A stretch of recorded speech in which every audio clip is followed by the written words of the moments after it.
Another thing about PowerNerd is the last song on the record is called Ruby Quaker. Now, Ruby Quaker is a very different song from the rest of the record, and I've been doing interviews and people say, hey, it sounds like an afterthought. And yes, it was, but let me explain why.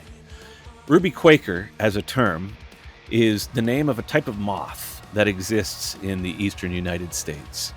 And the name was proposed to me by Matt Picone, who works at Fractal Audio.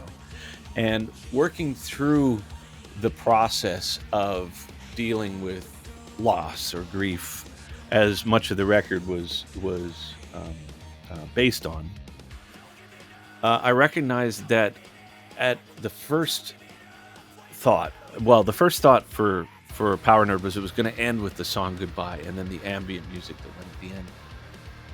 But by the time I got to the end of the record and I worked through that song, I found that the sentiment that it left me with it wasn't cathartic. It was just like leveled.